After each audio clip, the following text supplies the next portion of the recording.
नमस्कार दोस्तों, स्वागत है आपका लीगल गाइड 360 में।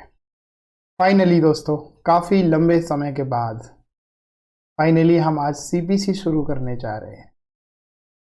आज के इस लेक्चर सीरीज के अंदर हम एक तो इंट्रोडक्शन पढ़ेंगे सीपीसी का, साथ ही हिस्ट्री पढ़ेंगे सीपीसी की।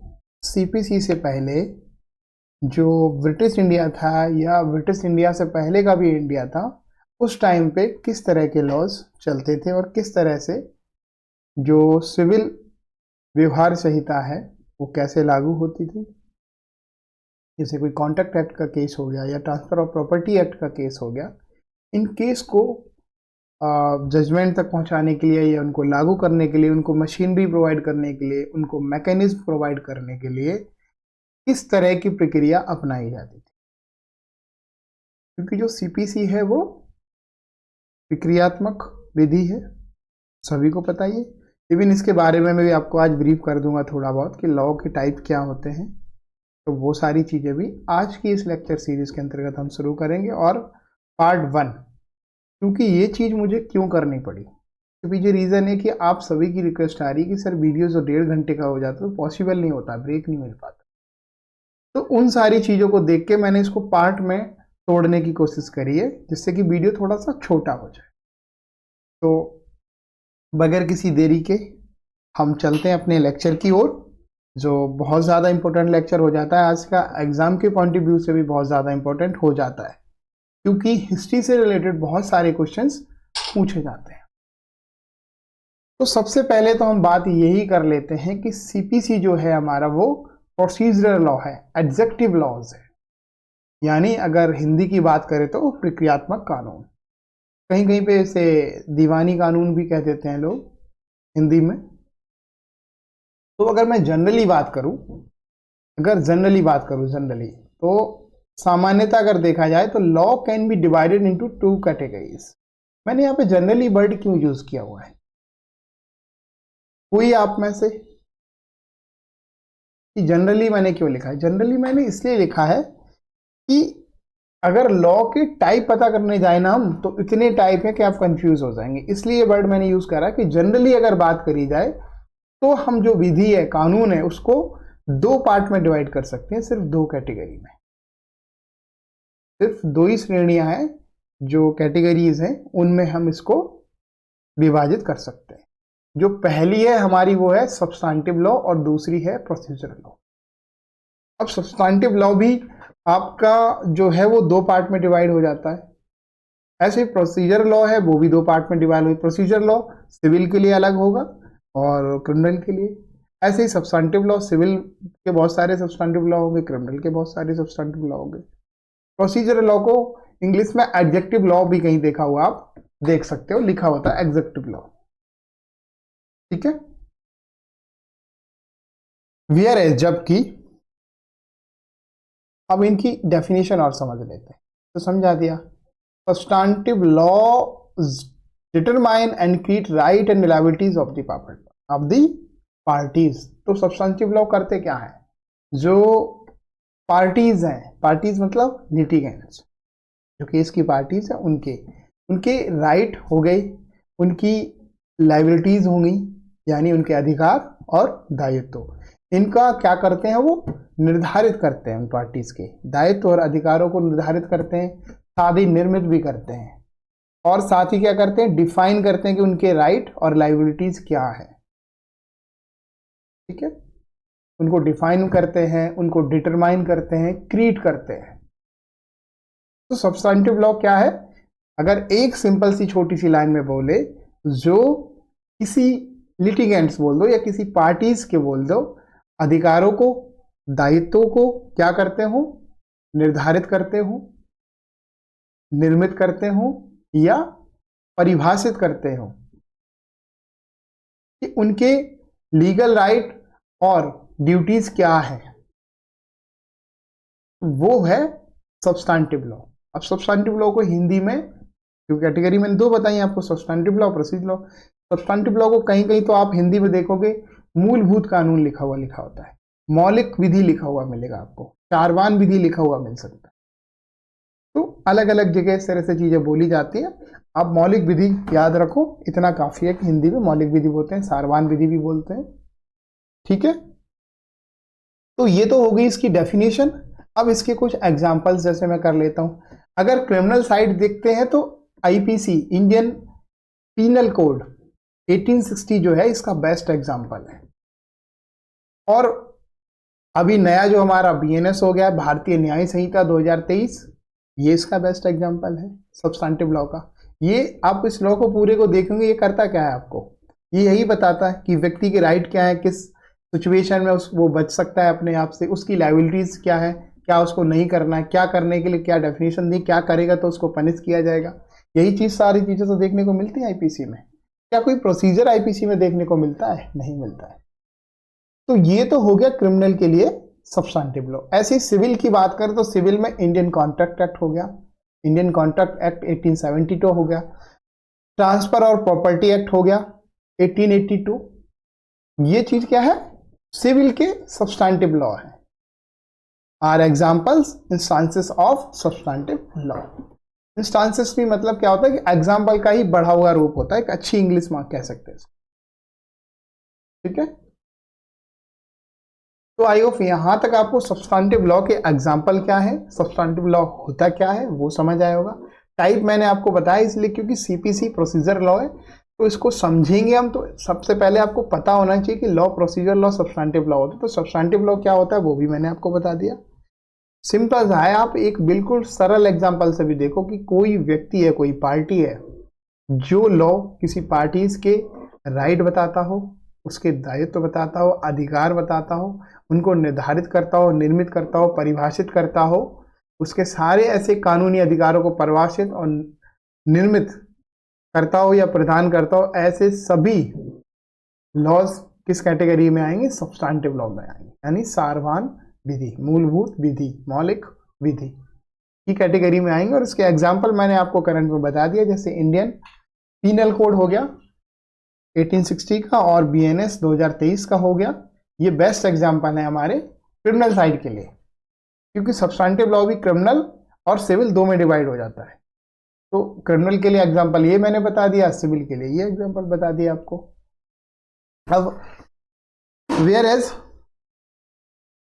अब प्रोसीजरल लॉ के बारे में समझ लेते हैं। Whereas procedural laws prescribe procedure for enforcement of right, liabilities and provide practice procedure, mechanism, machinery and manner in which such right and liabilities may be enforced and recognized in the court of law। वहीं अगर हम प्रक्रियात्मक कानूनों की बात करें, यानी procedure law की बात करें, एडजेक्टिव लॉ की बात करें, तो ये क्या करता है? ये क्या करता है? आपके चाहे अधिकार हो, राइट्स हो, या लायबिलिटीज आपके दायित्व हो, उनको इन्फोर्स करने के लिए आपको एक प्रक्रिया निर्धारित करता है। साथ ही साथ यही भी बताता है कि न्यायालयों में इन अधिकारों और दायित्वों को किस प्रकार लागू किया जाएगा, किस प्रकार इनको मान्यता दी जाएगी। साथ ही साथ ये भी बताता है कि प्रक्रिया क्या होगी, साधन क्या होगा, प्रैक्टिस भी प्रोवाइड कराता है। प्रैक्टिस कैसे की जाएगी, एक एडवोकेट किस स्टेज पे किस चीज की एप्लीकेशन लगाएगा, कैसे कोई चीज डिसाइड होगी, कैसे क्या प्रोसीजर होगा, वो सारी चीजें हमें सीपीसी यानी प्रक्रियात्मक जो कानून है वो बताता है। एक्चुअल में अगर देखा जाए ना मैं आपको, तो सब्सटेंटिव लॉ को इन्फोर्स कराने के लिए, जजमेंट तक पहुंचाने के लिए जो मशीनरी, जो मैकेनिज्म प्रोवाइड करता है ना, वो होता है प्रोसीजर। और थोड़ा सा बात करते तो एक लिटिगेंट्स को कि जो राइट है, अधिकार है, उनका परिवर्तन कैसे हो गया, उसकी प्रक्रिया प्रोवाइड कराता है हमें adjective law, procedure law.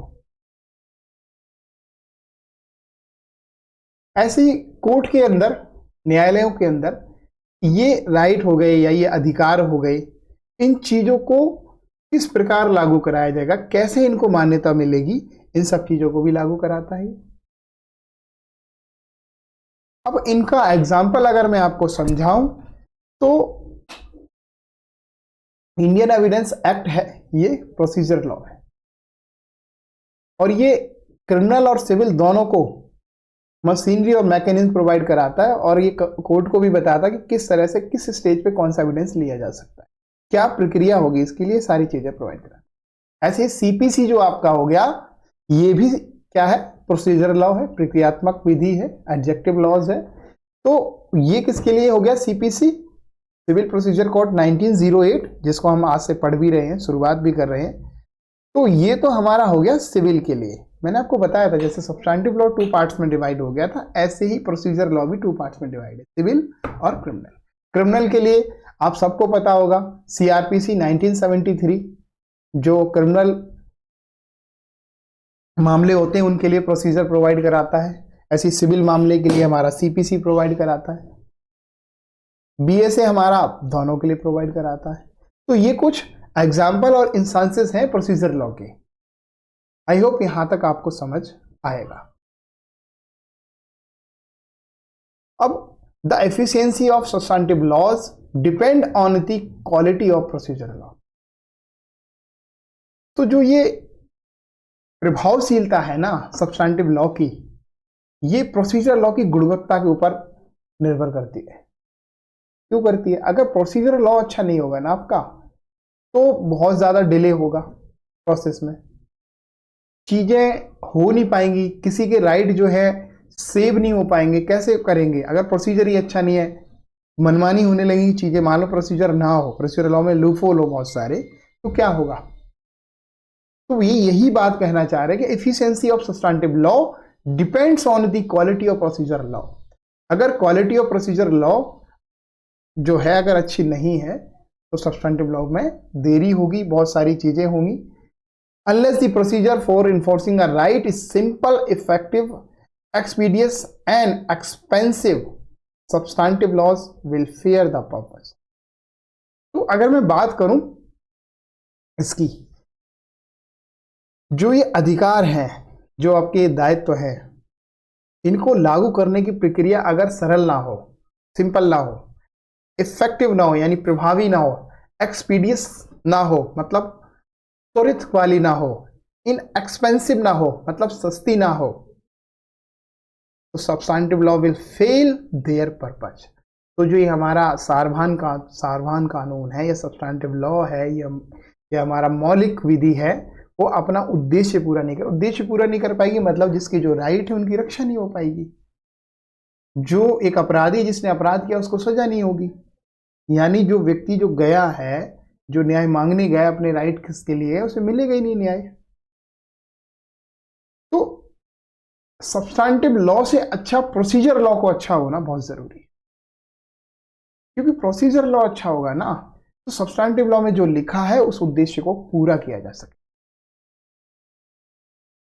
I hope आपको मैं ये, क्योंकि देखो फर्स्ट लेक्चर है, मैं बिल्कुल बेस से लेके चल रहा हूं। मैं ये उम्मीद करता हूं कि मेरा ये वीडियो हो सकता है एक बिल्कुल जो लॉ में जिसने एडमिशन लिया है वो भी देख रहा हो, एक ऐसा व्यक्ति भी देख रहा होगा जिसे 20 साल एक्सपीरियंस हो कोर्ट का, उसके लिए बहुत बहुत छोटी चीज है, उसे लगेगा क्या पढ़ा रहे हैं। पर एक जो बिल्कुल बेसिक से है ना, उसके लिए बहुत इंपॉर्टेंट है। और एग्जाम में इससे कई बार क्वेश्चन भी आज पूछ लेता है इस तरह से कि इंडियन एविडेंस एक्ट क्या है, सब्सटैंटिव लॉ है, procedure law, substantive law for criminal, substantive law for procedure for civil, ऐसी प्रोसीजर लॉ फॉर सिविल और क्रिमिनल किसके लिए है ये? तो ये दोनों के लिए आता है। ऐसे ही आपका कॉन्ट्रैक्ट का पूछ सकता है इसका प्रोसीजर लॉ और सब्सटैंटिव लॉ, तो क्वेश्चन बन सकते हैं कहीं भी इस चीजों से। ठीक है, इसी का ये जो नीचे है मैंने ये हिंदी वर्जन दिया है, आप सब लोग देख सकते हो, क्योंकि ये सारी चीजें आपकी रिक्वेस्ट पे ही मैंने की हुई है। ये हिंदी का है, आप इसको पढ़ सकते हो। जो चीज मैंने बताई है ऑलरेडी वही चीज यहाँ पे है। ठीक है, नेक्स्ट देख लेते हैं। अब समझ लेते हैं कि हिस्ट्री ऑफ सीपीसी समझ लेते हैं। हमने ये तो समझ लिया कि सीपी क्या प्रोसीजर लॉ है, और प्रोसीजर लॉ क्या होता है वो भी मैंने समझा दिया आपको, बहुत अच्छे से समझा दिया है, बहुत टाइम देके समझा दिया। अब समझ लेते हैं कि सीपीसी की हिस्ट्री क्या है, सीपीसी आई कैसे, सीपीसी नहीं थी तो तब क्या होता है। तो बिफोर 1859, यहां से क्वेश्चन भी बहुत बनते हैं, आप ये भी याद रखो, आप ये भी बिल्कुल याद रखो कि यहां से क्वेश्चन भी बहुत बनते हैं। तो बिफोर अगर इसकी बात करें 59 से पहले there was no uniform code of civil procedure. तो 1859 से पहले तो कोई भी uniform code of civil procedure नहीं था, यानी सिविल प्रोसीजर, सिविल प्रक्रिया के लिए जो हमें चाहिए था सिविल प्रोसीजर, वो इस तरह का 1859 से पहले कोई भी इस तरह का कोई uniform code, uniform civil code नहीं था। अब यूनिफॉर्म कोड क्या होता है, पहले तो क्वेश्चन हमारा यही आ जाना चाहिए कि यूनिफॉर्म कोड क्या होता है। तो यूनिफॉर्म कोड आप ऐसे समझ लो कि ऐसा कानून जो समान रूप से सबके ऊपर लागू होता है, यानी एक ऐसा कानून जो किसी के लिए भेदभाव ना करे, मतलब जैसे कि पर्सन टू पर्सन डिस्क्रिमिनेशन करे। तो यूनिफॉर्म कोड लिखा है, इट मीन्स कि वो ऐसा कानून है जो सब पर समान रूप से लागू हो रहा है बगैर किसी भेदभाव के, कि वो लेडीज है या फिर वो काला है या वो गोरा है या फिर वो बहुत वीकर सेक्शन से बिलोंग करता है या बहुत एलिट क्लास से बिलोंग करता है। इन सारी चीज़ों को इग्नोर करके जो एक कानून हो जो सब पर समान रूप से लागू हो, ऐसे चीज को, ऐसी थिंग को हम यूनिफॉर्म कोड कहते हैं। तो 1859 से पहले कोई भी यूनिफॉर्म कोड नहीं था सिविल प्रोसीजर। पर कोड का मैंने आपको बता दिया कि बहुत सारे छोटे छोटे जो कानून होते हैं उनको मिला के जो एक कानून बनाते हैं ना, उसको कोड कहते हैं। यानी कोडिफिकेशन कर दिया, संहिता, यानी चीजों को एक जगह लाके मर्ज कर दिया। तो यूनिफॉर्म मैंने आपको बता दिया, यूनिफॉर्म कोड का मतलब भी बता दिया। तो 1859 से पहले हमारे पास कोई भी, यानी 1859 में ब्रिटिश इंडिया था, तो उस टाइम पे 1859 से पहले हमारे पास कोई भी civil procedure code, uniform civil procedure code नहीं था। तो अब ये क्वेश्चन यहां उठता है कि फिर उस टाइम पे क्या चलता था, किस तरह से सिविल मामले निपटाए जाते थे। तो there were different system of civil procedure in different part of the country. तो उस टाइम पे क्या था, देश के विभिन्न भागों में सिविल प्रक्रिया के अलग अलग जो प्रोसीजर थे, प्रक्रियाएं थी, वो प्रचलित, अलग अलग प्रोसीजर लोग एडॉप्ट करते थे। मतलब अगर आज के हिसाब से देखें तो उत्तर प्रदेश में कि कोई छोटे से डिस्ट्रिक्ट में मान के चलो कोई और सिविल प्रक्रिया संहिता चल रही थी, ऐसी बिहार के कहीं कोई और चली, उत्तर प्रदेश की अलग अलग डिस्ट्रिक्ट अलग अलग कानून चल रहा था। ऐसे ही आप मान लो दिल्ली के अंदर कोई और कानून चल रहा था। तो ऐसे ऐसे अलग अलग पार्ट में कंट्री के अलग अलग सिविल प्रोसीजर्स की प्रक्रियाएं अपनाई गई थी। अब यहां से आपका एक क्वेश्चन आता है कि तो first uniform code of civil procedure कब इनेक्ट हुआ, ये आपका क्वेश्चन है। तो पहला जो हमारा हुआ वो 1859 में ही uniform civil procedure code enact हुआ। ठीक है, इनेक्टेड मैंने आपको बता दिया। इनेक्टेड और इन्फोर्स क्या होता है। इनेक्टेड मतलब पार्लियामेंट से परमिशन मिल गई है, पार्लियामेंट के बोथ हाउसेस से चीज पास हो गई है, सिर्फ क्या है, डेट नहीं आई कि किस डेट से वो इन्फोर्स हो जाएगा, और प्रेसिडेंट महोदय ने उस पर साइन नहीं किए आज के टाइम के दौरान, है ना। कई बार ऐसा होता है कि प्रेसिडेंट महोदय साइन भी कर देते हैं, इसके बाद भी वो इन्फोर्स में नहीं आता है। उसका रीजन ये है कि वो एक्ट में ही लिख देते हैं कि इस डेट से इन्फोर्स में आएगा। जैसे कि बीएनएस और तुम्हारे ये थे, बहुत सारे मुद्दों की वजह से इसको लेट आपका 2024 में जाके ये 1 जुलाई 2024 से लागू हुआ, है ना। तो कई बार असेंट भी मिल जाती है, जबकि असेंट तो जनवरी में ही मिल गई थी। तो इनेक्ट की बात करें तो 1859 में जो हमारा पहला आया हमारा सिविल प्रक्रिया संहिता जो बनाई गई, वो 1859 में पहली बनाई गई। तो कई बार ये क्वेश्चन पूछ लिया जाता कि first uniform civil code of civil procedure was enacted in 1859, 1860, 1862 and 1862. So right answer is 1859. ठीक है, but that code was also not made applicable to the Supreme Court in the presidency town and to the presidency small cause. एक question यहां से भी बनता और पूछा भी गया है, दो बार रिपीट कर दिया गया है, तो इंपॉर्टेंट ज्यादा है। पूछा भी गया है। तो जो हमारा फर्स्ट यूनिफॉर्म सिविल कोड जो बनाया गया था सिविल प्रोसीजर के लिए, जो 1859 में इनेक्ट हुआ था, इससे सुप्रीम कोर्ट जो प्रेसिडेंसी स्टेट जो थे उनके अंदर जो सुप्रीम कोर्ट थे उनके ऊपर इसे एप्लीकेबल नहीं बनाया गया था। साथ ही जो प्रेसिडेंसी के अंदर स्मॉल कोजेस कोर्ट थी उनके ऊपर भी इसको लागू नहीं करा। तो अगर बात करी जाए कि 1859 में जो कोड बना था वो कहां कहां लागू नहीं था, तो supreme court of presidency town and small cause court of presidency town, इनके ऊपर लागू नहीं था। ये क्वेश्चंस भी बन जाता है और इसको आपको याद रखना। अब यहां पे प्रेसिडेंसी आ रहा है बार बार, क्योंकि मैं चूंकि बेसिक से समझा रहा हूं प्रेसिडेंसी टाउन क्या था। तो बेसिकली ब्रिटिश टाइम पे हमारी जो 3 प्रेसिडेंसी थी, मुंबई, कलकत्ता और चेन्नई, इनके अंदर सुप्रीम कोर्ट्स थे। तो उन प्रेसिडेंसीज के ऊपर ये लागू नहीं था। ऐसे ही प्रेसिडेंसी स्मॉल कॉज कोर्ट थे, मतलब इसी तरह की प्रेसिडेंसी में बहुत सारे स्मॉल कॉज कोर्ट्स थे। अब यहाँ पे एक चीज आती कि स्मॉल कॉज कोर्ट्स क्या थे प्रेसिडेंसी में। तो ब्रिटिश टाइम पे प्रेसिडेंसी तो आपको समझ आ गया क्या थी, है ना। प्रेसिडेंसी एक तरह का मतलब प्रांत था, वो डिक्लेयर कर रहे थे उन्होंने कि ये प्रेसिडेंसी है ब्रिटिश टाइम के पास। आई होप अब इससे ज्यादा मुझे नहीं लगता और समझाने की जरूरत है। तो स्मॉल कॉज कोड क्या होते हैं, आपको वो मैं आपको समझा देता हूं कि स्मॉल कॉज कोड क्या होते हैं।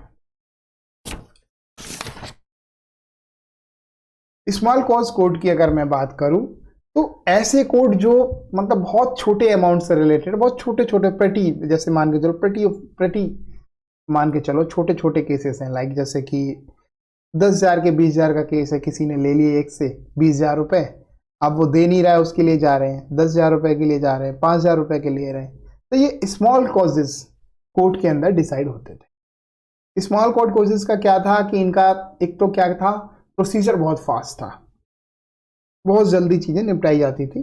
जैसे कि आप अभी का मान लो, जैसे हमारे यहाँ स्मॉल कॉज अभी भी होते हैं, जैसे कि जो बहुत छोटे छोटे इवनिंग्स कोर्ट ले लो, बहुत सारी चीजें जिनमें बहुत फास्ट ट्रैक की तरह चीजें चलती हैं, तो उनके ऊपर ये एप्लीकेबल नहीं होता था। आज भी सीपीसी में बहुत सारे प्रोविजन आपको देखने को मिल जाएंगे। आज की जो प्रेजेंट की सीपीसी, उसमें भी ये है कि कौन कौन से चीज़ों के ऊपर स्मॉल कॉज वाली चीज़ें लागू नहीं होगी, सीपीसी कहाँ कहाँ पे लागू नहीं होगी, वो चीज़ें हैं लिखी हुई हैं। तो वो अगर मैं वो सारी चीज़ें अगर आपको यहाँ पढ़ाने बैठूंगा ना, तो ये इतना लंबा हो जाएगा लेक्चर कि एक लेक्चर बहुत लंबा हो जाएगा। तो मैं वो सारी चीज़ें जैसे जैसे आगे आएंगी ना, मैं अभी थोड़ा सा बेसिक समझा जाता हूँ, आपको बेसिक समझा रहा हूँ। जैसे वो हम टॉपिक पढ़ेंगे ना, उनको हम डिटेल में पढ़ेंगे अभी, है ना। तो ये क्वेश्चंस आपको याद रखना कि 1859 पहली बार सीपीसी जो आई 1859 में आई, और वो हमारी प्रेसिडेंसी सुप्रीम कोर्ट जो थे उन पे लागू नहीं थी प्रेसिडेंसी टाउन्स में, और स्मॉल कॉजेस कोर्ट थे उन पे लागू नहीं। Some amendments were made therein and the code was applied to the whole of British India. अब क्या हुआ, 1859 ये लागू नहीं था तो क्या किया गया भाई, चीजें देखी गई, तो उसके बाद क्या करा है, कुछ अमेंडमेंट्स करी गई इसके अंतर्गत, और इसके बाद इसको पूरे ब्रिटिश भारत में लागू कर दिया गया। तो जब इनिशियल जब ये आई तब नहीं था, फिर इसमें कुछ अमेंडमेंट करके इसको presidency of supreme courts and ये चाहे स्मॉल कॉजेस कोर्ट्स हो, इन सब के ऊपर इसको लागू कर दिया गया। इस सब के बावजूद भी, इस सबको करने के बाद भी, but there were many defect in it, इस सब के बावजूद भी इसमें बहुत सारी कमियां रह गई। And therefore a new code was enacted in 1877 again, and another code was enacted in 1882 which was also amended from time to time.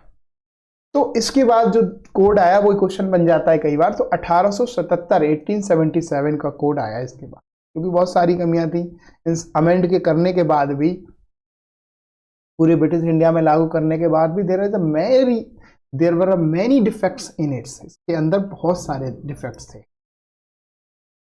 इसीलिए क्या हुआ, again a new code was enacted in 1877, 1877 में एक नई संहिता बनाई गई, और फिर 1882 में एक और नई संहिता बनाई गई, यानी 1877 जो बनाई गई 1877 में, उससे भी सारी चीजें फुलफिल नहीं हो पाई और अगेन 1882 में फिर बनाई गई और इसमें भी बहुत सारी कमियां थी जिनको टाइम टू टाइम अमेंड किया गया। अब 1882 में क्या अमेंडमेंट करी, इससे रिलेटेड क्वेश्चन कई बार आ जाता है और इसमें समय पर कई बार अमेंडमेंट करते रहे हम। नीचे बाकी वो हिंदी में लिखा था तो मेरे को लगा कि वो बताना जरूरी नहीं है। अब बात कर लेते हैं इन 1908, यानी अभी का सिविल प्रोसीजर कोड जो 1908 है, अब उसकी बात कर रहे हैं। The present code of civil procedure code was enacted. अब 1908 में आ गए, 1882 के बाद 1908 में आ गए और फाइनली हमारा जो आज का हम सीपीसी देखते हैं ये कोड इनेक्टेड हो गया। It was amended by 2 important amendment acts of 1951 and 1956। अब इसको भी अमेंड करा गया क्योंकि इसमें भी कमियां थी कहीं ना कहीं, तो 1951 और 1956 में इसमें अमेंड किया। On the whole this code work satisfactory, though there were some defect in it. The Law Commission in its various reports made many recommendations, and after carefully considering them, the government decided to bring forward the bill for the amendment of the Code of Civil Procedure 1908, keeping in view inter alia the following consideration। तो इसके अंदर क्या क्या change करे गए मैं आपको बता दूं कि 1908 में वर्तमान सिविल प्रक्रिया संहिता बनाई गई। इसमें 1991 और 1956 के 2 महत्वपूर्ण संशोधन अधिनियमों द्वारा परिवर्तन किए गए। कुल मिलाकर ही इन सब चीजों के बावजूद भी जो ये कोड था, ये संहिता थी, संतोषजनक रूप से कार्य नहीं कर पा रही। हालांकि इसमें कुछ कमियां भी थी। विधि आयोग ने अपनी विभिन्न रिपोर्टों में कई सिफारिशें भी दी और उन्हें ध्यानपूर्वक विचार करने के बाद सरकार ने क्या करा, सिविल प्रक्रिया संहिता 1908 में संशोधन के लिए विधेयक प्रस्तुत करने का निर्णय लिया, जिसमें विशेष रूप से निम्नलिखित बातों को ध्यान में रखा। अब वो निम्नलिखित बातें ध्यान में क्या रखी हैं, उन चीजों को एक एक करके हम समझ लेते हैं। ये चीज आपके लिए एग्जाम के पॉइंट ऑफ व्यू से इंपॉर्टेंट हो जाती है। ठीक है, तो पहली चीज तो है कि लिटिगेंट क्या होता है, पार्टी जिसका केस चल रहा है कोर्ट के अंदर, should get a fair trial in accordance with the acceptance principle of natural justice। तो पहली चीज तो ये करी कि जो लिटिगेंट्स है उसको प्राकृतिक न्याय के स्वीकृत सिद्धांतों के अनुसार निष्पक्ष सुनाई मिलने का अधिकार होना चाहिए, यानी मिलनी चाहिए।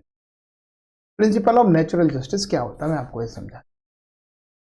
प्रिंसिपल ऑफ नेचुरल जस्टिस क्या होता है कि प्रिंसिपल ऑफ नेचुरल जस्टिस ये कहता है कि हर व्यक्ति को सुनवाई का अधिकार होना चाहिए, यानी हर वो व्यक्ति जो कोर्ट में है उसको सुनवाई का अधिकार होना चाहिए, यानी सुना जाना चाहिए।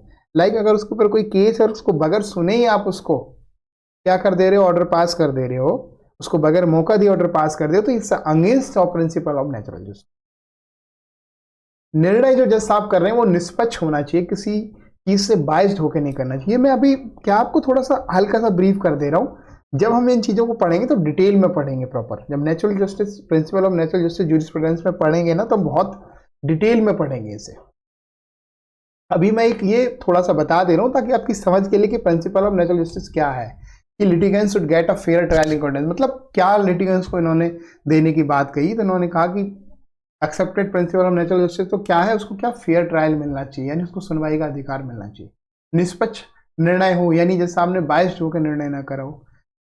मान के चलो ऐसा हो कि जिसका केस है उसी के ब्रदर ही जज साहब हैं वहां पे कोर्ट के अंदर, तो वो निष्पक्ष होकर कैसे काम करेंगे, इस तरह की चीजें ना हो। ये क्या है, प्रिंसिपल ऑफ नेचुरल जस्टिस की कैटेगरी में आते हैं। पहली बात हो गई ये।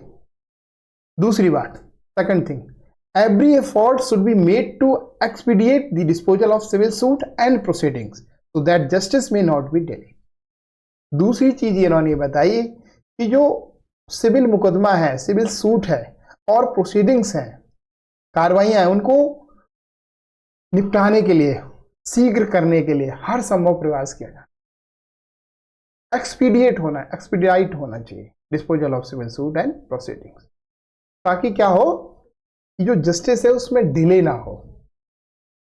ठीक है, न्याय में देरी ना हो। दूसरी बात ये, इसके ऊपर काम किया गया इसमें 1951 एंड 1956 में। ठीक है, अब तीसरी बात समझ लेते हैं हम। दूसरी ये हो गई, अब तीसरी बात समझ लें। The procedure should not be complicated, जो प्रक्रिया है वो बहुत ज्यादा जटिल नहीं होनी चाहिए, कॉम्प्लिकेटेड नहीं होनी चाहिए, ताकि समझ ही ना आए। And should to the almost extent possible ensure a fair trial, and उसको ऐसा होना चाहिए, कैसा होना चाहिए कि समाज के जो fair deal to the poor section of the community, समाज का जो गरीब वर्ग है वहां तक संभव हो सके उसको न्याय मिल सके, इस तरह का इंश्योर करना चाहिए, है ना। तो कॉम्प्लिकेटेड नहीं होनी चाहिए एक तो प्रोसीजर कैसा होना चाहिए ताकि वो फेयर जो ट्रायल है वो उसको इंश्योर करे, ताकि पुअर सेक्शन जो कम्युनिटी है उनको न्याय मिल सके। अब वो कम्युनिटी कौन सी कम्युनिटी है? Who do not have the means to engage a pleader to defend their cases, वो ऐसी कम्युनिटी है जो कैपेबल नहीं है किसी वकील को करने के लिए। आज के टाइम तो बहुत सारा डीएलएस एंड ऑल है, तो आज के टाइम तो कोई इशू है ही नहीं, पर ये उस टाइम के समय तुम सोचो जिसके पास पैसा नहीं रहा होगा और इतने जटिल लॉ को वो कैसे समझेगा। तो साथ ही ये भी कहा कि the procedure should not be complicated, मतलब बहुत ज्यादा कॉम्प्लिकेटेड नहीं होना चाहिए, इसको इजी बनाना चाहिए, सरल बनाना चाहिए, ताकि एक जो सबसे गरीब समुदाय का तबका हुआ व्यक्ति भी है, अगर वो जिसके पास पैसे नहीं है वकील करने के, वो भी फेयर ट्रायल कर सके, फेयर उसको न्याय मिल सके, है ना। तो ये था। तो आज के इस पार्ट के अंदर, पार्ट 1 के अंदर हम यहीं तक समझेंगे। इससे आगे की हिस्ट्री जो है, क्योंकि अमेंडमेंट तो अभी और भी हुए हैं सीपीसी में, उससे रिलेटेड कई इंपॉर्टेंट क्वेश्चन भी आते हैं। मेन जो हमारा लॉ कमीशन ने जो रिफरेंस दिए है उनसे रिलेटेड क्वेश्चंस आते ही आते हैं, तो उनको भी हम आगे के पार्ट में समझेंगे, क्योंकि फिर वीडियो लंबा हो जाएगा। तो आज क्या हम लेक्चर यहीं पे फिनिश करेंगे, इसको आगे और नहीं ले जाएंगे। इसके आगे का जो हम लेके आएंगे वो पार्ट 2 लेके आएंगे। थैंक यू सो मच, आज के लिए इतना ही। मिलेंगे फिर एक नए लेक्चर यानी पार्ट 2 के साथ, तब तक के लिए धन्यवाद। बाकी आप ये मेरे चैनल का अगर अच्छा लगता है तो आप इसमें कमेंट किया कीजिएगा, सब्सक्राइब कीजिएगा। Thank you so much.